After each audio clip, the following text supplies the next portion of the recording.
नमस्कार, आप देख रहे हैं जागरण बिजनेस और मैं हूं चंद्रशेखर गुप्ता। 8 साल में 400 से 5 रुपए पर पहुंच गए थे यस बैंक के शेयर।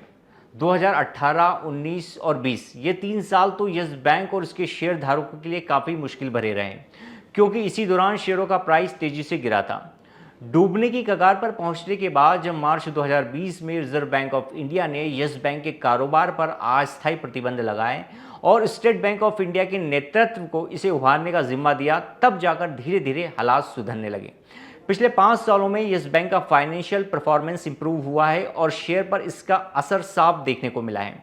लेकिन सबसे बड़ा सवाल है कि शेयर और आम निवेशकों की चिंताओं से जुड़ा, आखिर 30 रुपए के पार कब जाएगा यस बैंक का शेयर, क्योंकि ज़्यादातर निवेशकों ने 10, 12, 15 रुपए के स्तरों पर इस शेयर को खरीदा है। यस बैंक और उसके शेयरों को लेकर पिछले 5 साल में क्या क्या हुआ और आगे क्या हो सकता है, इस पर चर्चा के लिए हमारे साथ जुड़ गए हैं independent market expert mister Amrish बलीगा।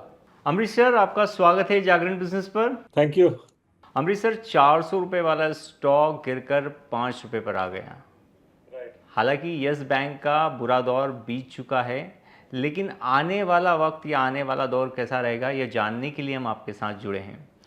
तो पिछले 5 सालों का असेसमेंट क्या है आपका यस बैंक को लेकर? देखिए, फर्स्ट ऑफ ऑल यदि आप बैंकिंग हिस्ट्री को देखते हैं तो कोई भी बैंक जो मॉनिटरिंग में जाता है वहां से सेम नेम और ब्रांड के साथ वापस नहीं आता।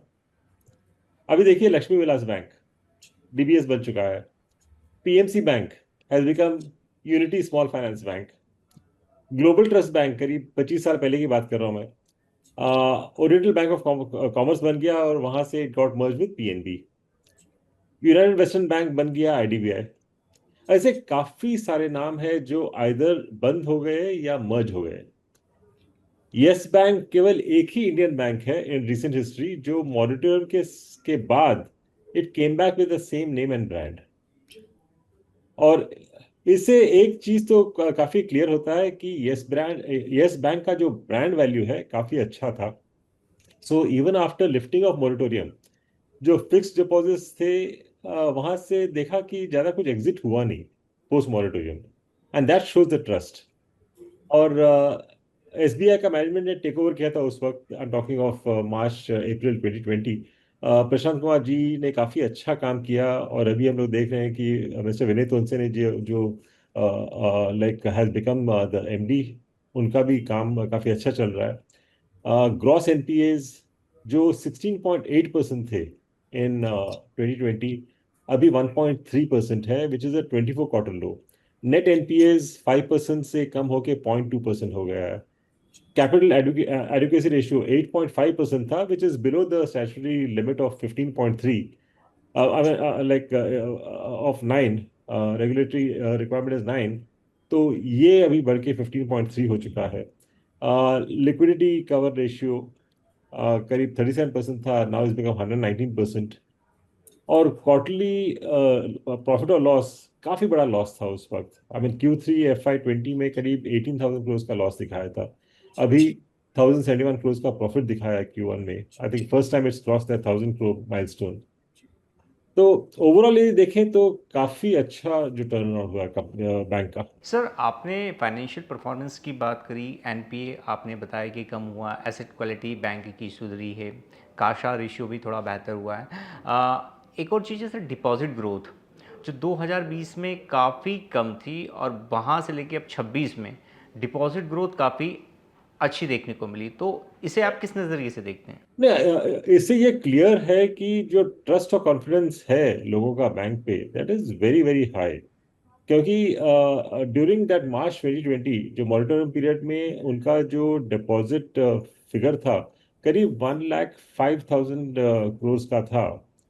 और अभी it has become nearly 3 times, 3.15 lakh crore. So this clearly shows कि लोग भाग नहीं रहे हैं, in fact they coming back to yes bank and depositing. और जैसे कि मैंने कहा था, your CASA ratio is very very comfortable at 35.1%। Sir, yes bank के कोलैप्स होने का एक सबसे बड़ा कारण था कॉरपोरेट लोन्स, लेकिन अब मैनेजमेंट ने अपनी स्ट्रेटजी को बदली है, लोन पोर्टफोलियो की स्ट्रेटजी को बदली है, और वो कॉर्पोरेट लोन के साथ साथ रिटेल लोन, एमएसएमई और एसएमई लोन्स की तरफ शिफ्ट हो रहे हैं। सो इस डेवलपमेंट को आप किस तरह से देखते हैं? ये तो क्लियर स्ट्रैटेजी था व्हेन एसबीआई का मैनेजमेंट टुक ओवर। तो ये एक वेरी क्लियर स्ट्रैटेजी था, क्योंकि जो high concentration large corporate exposure था, उसके कारण ही यस बैंक का जो हालत हुआ था उस वक्त। तो यहाँ से निकल के फोकस उन्होंने किया रिटेल, एसएमई और ग्रैन्युलर कंज्यूमर लोन्स पे। तो इससे रिस्क का डाइवर्सिफिकेशन काफी हुआ, मार्जिन्स बढ़े, and in addition fee income भी बढ़ा, क्योंकि हर एक जो रिटेल और एसएमई लोन देते हैं उस पे फी इनकम भी काफी अच्छा बनता है। तो अभी जाके रिटेल और एसएमई लोन बुक करीब 60% of the overall loan book हो चुका है, so which is quite good. Sir एक और अहम सवाल है कि यस बैंक में पिछले 5 सालों में जो इसकी दशा और दिशा सुधरी है, इसके बाद से कई ग्लोबल फंड हाउसेस ने यहाँ पर इंटरेस्ट दिखाया है। एसएमबीसी ने काफ़ी मेजॉरिटी स्टेक यहाँ पर बाय किया है, एक सबसे बड़ा पब्लिक शेयर होल्डर ये बन गया है। सो क्या ग्लोबल फंड हाउसेस का यस बैंक की ओर आना ये एक पॉजिटिव साइन है बैंक के लिए? एब्सोल्युटली, क्योंकि समझ लाइक एसएमबीसी, उनके डीप पॉकेट्स हैं, और इस टाइप के जो स्ट्रेटेजिक इन्वेस्टर्स होते हैं तो काफी कॉन्फिडेंस बढ़ता है, इंटरनेशनली कॉन्फिडेंस बढ़ जाता है, and even domestically as a customer, as an employ, also as a service provider, आपका जो कॉन्फिडेंस रहता है यस बैंक में वो बढ़ जाता है। And because of which it become much easier for Yes Bank to get better margins. International credit यहाँ भी अपग्रेड्स हुए हैं। मूडी का I mean has upgrade to BA1 stable, S&P global का BB प्लस स्टेबल। इवन जो domestic credit rating agencies है उन्होंने भी like they have improved the ratings. तो overall I mean this also I mean helps the bank to get funds at a cheaper rate than earlier. और because of the international strategic investor, cross border जो business है वो भी बढ़ेगा, और specially जो Chinese multinationals हैं India में, वो भी येस बैंक के साथ काम करेंगे, उनका भी कॉन्फिडेंस बढ़ेगा। So I think overall from that point of view it is extremely positive. Sir yes bank के फाइनेंशियल परफॉर्मेंस के बारे में हमने काफ़ी बात की। अब जो अहम सवाल है वो है यस बैंक के शेयरों को लेकर। 400 रुपये के भाव पर 2018 में ये 400 रुपये के भाव पर ट्रेड करता था, लेकिन 18 में जब इसकी कोलैप्स स्टोरी शुरू हुई तो 19 और 20 तक आते आते ये बैंक शेयर्स बुरी तरह टूट गया। और 2020 में तो हमने देखा था कि 5 रुपये का इसने अपना ऑल टाइम लो लगाया था, वहाँ से इसमें एक रिकवरी आई है। और कई निवेशकों ने यहाँ पर 12 रुपये, किसी ने 10 रुपये, कोई 15 रुपये और 20 रुपये पर बाय कर कर बैठा हुआ है और इंतज़ार कर रहा है कि कब ये मल्टी बैगर बने। सो सर यस बैंक में जो भी डेवलपमेंट अपने 5 सालों में देखे हैं, उसके बिहाफ पे आप स्टॉक प्राइस को लेके क्या प्रिडिक्ट करते हैं? अगले 1 से 1.5 साल या 2 साल में ये स्टॉक कहाँ जा सकता है? देखिए, यस बैंक ने इन्वेस्टर्स का काफी पेशेंस ट्राई किया है, और आगे जाके भी मुझे लगता है कि पेशेंस रखना पड़ेगा। क्योंकि यहाँ पे केवल एक ही इश्यू है। हम लोग ने अभी तक जो पॉजिटिव्स है सबके बारे में बात किया है, पर केवल एक ही बड़ा इश्यू है जो बॉदर कर रहा है, वो है 81 बॉन्ड्स, जहाँ पे फाइनल जजमेंट अभी बाकी है। और उसके बाद शायद वो भी जो ओवरहैंग है वो भी खत्म हो जाएगा। But once the judgment comes, यदि नेगेटिव आता है तो शायद एक नीजक रिएक्शन देखेंगे, स्टॉक करेक्ट कर सकता है, which I think will be a buying opportunity. और यदि पॉजिटिव आता है तो शायद ये लेवल्स हम लोग फिर at least in the near future देखेंगे नहीं। और जिस हिसाब से ग्रोथ देख रहे हैं, based on I mean all the parameters are improving, मेरा जो अपसेट टारगेट है करीब 38 to 40 का है over the next possibly 18 months. अभी जैसे कि आपने बताया, काफी लोग भी यही बोल रहे हैं कि यस बैंक 300-400 का भाव था बिफोर मॉरेटोरियम, और यदि परफॉर्मेंस इंप्रूव होता है then it should go back to those 300-400 levels.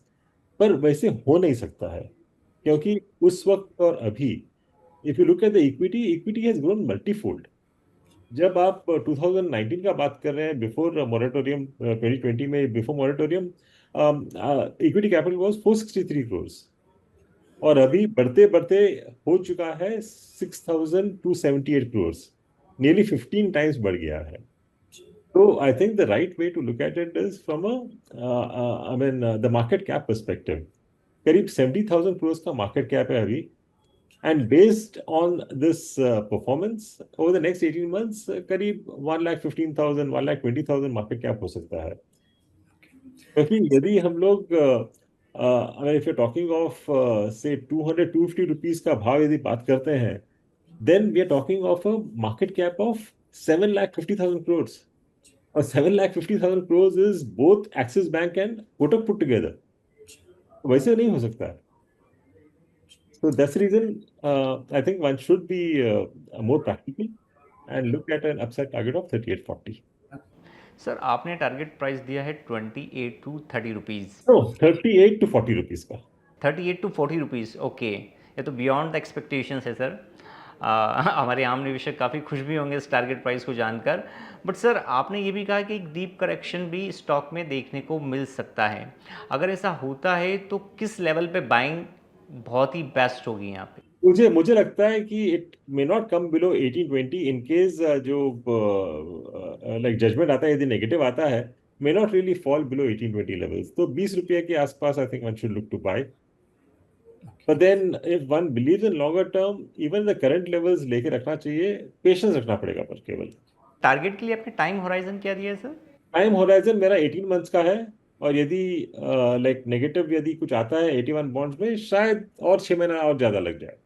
Okay, सो 1.5 से 2 साल का नज़रिया हमें रखना होगा जिस टाइम पर। ओके अमरीश सर, आप जागरण बिजनेस के साथ जुड़े उसके लिए बहुत बहुत शुक्रिया। हम उम्मीद करते हैं कि आपने येस बैंक पर जो अपनी राय दी है वो आम निवेशकों के लिए कारगर साबित हो। Thank you.